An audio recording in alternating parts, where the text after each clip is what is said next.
சுவையான ஹெல்த்தியான பீட்ரூட் அடை தான் நம்ம இன்றைக்கி செய்ய போகிறோங்க ஃப்ரெண்ட்ஸ். அதுக்கு நமக்கு தேவையான அளவு, அதாவது 1 கப் அரிசிக்கு 1 பீட்ரூட் அப்படிங்கிற அளவில் நம்ம வச்சுக்கலாம். அதை எடுத்து நல்லா தோலெல்லாம் நீக்கிட்டு கழுவி எடுத்துக்கலாம். கழுவிட்டு இந்த மாதிரி பெருசாக நம்ம கட் பண்ணிக்கலாங்க. காரணம் என்ன அப்படின்னா, இதை நம்ம மிக்சியில் போட்டு அப்படியே அரைச்சிக்க போகிறோம். என்னென்ன பொருளெல்லாம் அரைக்கலாம் அப்படின்னு பார்க்கலாங்க. முதல்ல மிக்சி ஜாரில் நம்ம அந்த கட் பண்ண பீட்ரூட்டை போட்டுக்கலாங்க. அது கூட நம்ம 5 மணி நேரம், குறைந்தது 5 மணி நேரம் ஊற வச்ச இந்த பச்சரிசியும் நம்ம அது கூட போட்டுக்கலாங்க. அது கூட இன்னும் மற்ற பொருளெல்லாம் நம்ம போட்டு அரைக்கணும். இதோட கொஞ்சம் குருமிளகு எல்லாத்துலேயுமே நம்ம கொஞ்சம் சேர்த்துக்குவோம் இல்லைங்களா, அது மாதிரி சேர்த்துக்கலாம்.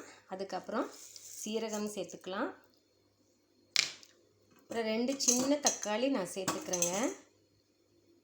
ரொம்ப நல்லா இருக்கும் தக்காளி சேர்த்தும் போது. அதுக்கப்புறம் சின்ன சைஸில் இருக்கக்கூடிய 2 காஞ்ச மிளகா நாம் போட்டுக்கலாம். அப்புறம் கருவேப்பிலை, அதை உருவி நம்ம போட்டுக்கலாங்க. கருவேப்பிலையும் நம்ம போட்டுக்குவோம். அது கூட இப்போ பெருங்காயத்தூள் சேர்த்துக்கலாம். வெங்காயம் வேணும்னு இருக்கிறவங்க வெங்காயமும் போட்டுக்கலாம். பூண்டு வேணும்னு இருக்கிறவங்களும் அதை போட்டுக்கலாம். அது எல்லாமே போட்டாலும் நமக்கு வாசனை, அந்த நியூட்ரியன்ஸ் எல்லாமே கிடைக்குங்க ஃப்ரெண்ட்ஸ். இதில் தண்ணி ரொம்ப குறைவாக ஊற்றி தான் நம்ம அரைக்கணும். ஏன்னா பீட்ரூட்டில் தக்காளியில் இருந்தெல்லாம் நமக்கு தண்ணி வெளியில் வரும். இப்போ கொஞ்சமாக விட்டு நாம் அரைச்சிக்குவோம். கூட கல்லுப்பு சேர்த்துக்கலாங்க. இப்போ நம்ம அரைச்சிக்கலாங்க. நம்ம அரைச்சிட்டோங்க ஃப்ரெண்ட்ஸ். பாருங்களேன், அழகான கலரில் வந்திருக்கு. இதை நம்ம பாத்திரத்தில் போட்டு இன்னும் கொஞ்சம் கூட தண்ணி எல்லாம் விட்டு நம்ம கலந்துக்கலாம். ஏன்னா இந்த தோசை நம்ம ரவா தோசை ஊற்றுற மாதிரி தண்ணி மாதிரி தான் ஊற்றணும். கெட்டியாக ஊற்றி பரப்பக்கூடாது, பரப்ப முடியாது, தோசை வராதுங்க. அதனால் இந்த மிக்சி ஜாரையும் அந்த மூடியெல்லாம் கழுவி இன்னும் கொஞ்சம் இதில் தண்ணி சேர்த்துக்குவோம். நம்ம இந்த மாதிரி நல்லா தண்ணி மாதிரி கலந்துக்கணுங்க ஃப்ரெண்ட்ஸ். நீர் தோசை செய்வோம் இல்லைங்களா, நம்ம பச்சரிசி தேங்காயெல்லாம் போட்டு நீர் தோசை செய்வோம் இல்லைங்களா, அந்த மாதிரி பதத்தில் தான் இருக்கணும். சப்போஸ் தோசை வார்க்கறதுக்கு இது வரலை அப்படின்னா இன்னும் கொஞ்சம் கூட நம்ம தண்ணி சேர்ந்துக்கலாம். பீட்ரூட் மட்டும் அங்கங்கே குட்டி குட்டியாக கொஞ்சம் பீசஸ் இருக்குது, பரவாயில்லைங்க. இப்போ நம்ம தவா வச்சுட்டேன். தவா நல்லா சூடாகணுங்க. அப்போ தான் ஊற்றின உடனே அது நல்லா பரப்பிக்க முடியும். இப்போ இது நல்லா சூடாக இருக்கும்போது தான் நம்ம ஊற்றணுங்க ஃப்ரெண்ட்ஸ். நல்லா தண்ணி மாதிரி இருக்குது. இப்போ இதை ஊற்றி அப்படியே அதை ஒரு ரொட்டேட் பண்ணிவிட்டு நம்ம பரப்பிக்கணும். பாருங்களேன், இந்த மாதிரி பண்ணி தான் நம்ம பரப்பிக்கணும். நான் ஆஃப் பண்ணிட்டு காமிக்கிறேன். ஒரே கையில் பண்ணினால பரப்ப முடியல, இருந்தாலும் பரவாயில்லைங்க, நல்லா பரவிடுச்சு. இப்போ நம்ம சுற்றியில் எண்ணெய் விட்டுக்கலாம். எந்த அளவுக்கு நமக்கு எண்ணெய் வேணுமோ அந்த மாதிரி விட்டுக்கலாம். இதில் முக்கியமாக நம்ம நோட் பண்ண வேண்டியது, கட்டாயமாக இதை மூடி வச்சு தான் நம்ம வேக வைக்கணும். ஒரு அரை நிமிஷம் கூட ஆகாதுங்க ஃப்ரெண்ட்ஸ். இந்த தோசை ரெடியாக இருக்குது. நல்லா வாசனை வந்துருச்சுங்க ஃப்ரெண்ட்ஸ். தோசை ரெடி ஆகிடுச்சு.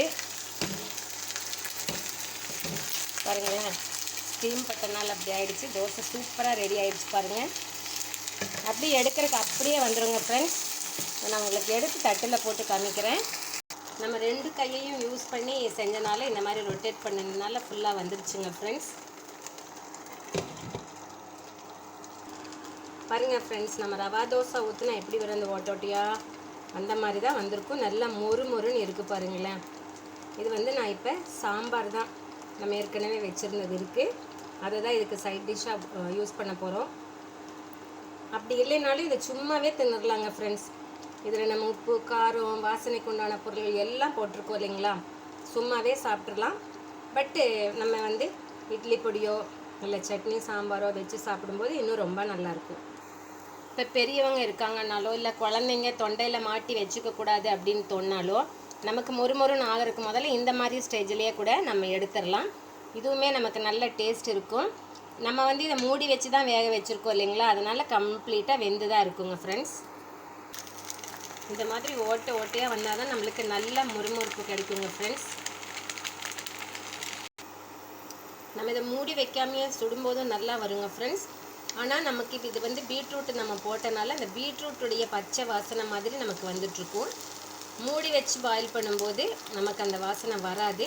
ஆனால் இதுவுமே டேஸ்ட்டில் சூப்பராக இருக்குங்க ஃப்ரெண்ட்ஸ். பாருங்கள் ஃப்ரெண்ட்ஸ், இந்த பீட்ரூட் அடக்கி நம்ம முருங்கைக்காய் கேரட் எல்லாம் போட்டு வச்ச கதம்ப சாம்பார், அதுதான் வந்து இதுக்கு நம்ம இன்றைக்கி சாப்பிட போகிறோம். ரொம்ப டேஸ்ட்டாக இருக்குங்க ஃப்ரெண்ட்ஸ். இப்போ நம்ம சாதாரண தோசை செய்யும்போதுமே குழந்தைங்கள ஒரு தோசைக்கு மேலே சாப்பிட வைக்கிறப்போ இல்லை பீட்ரூட் பொரியலோ சாப்பிட வைக்க முடியாது இல்லைங்களா. இந்த மாதிரி செஞ்சு தரும்போது அவங்க சாப்பிட்டுக்குவாங்க.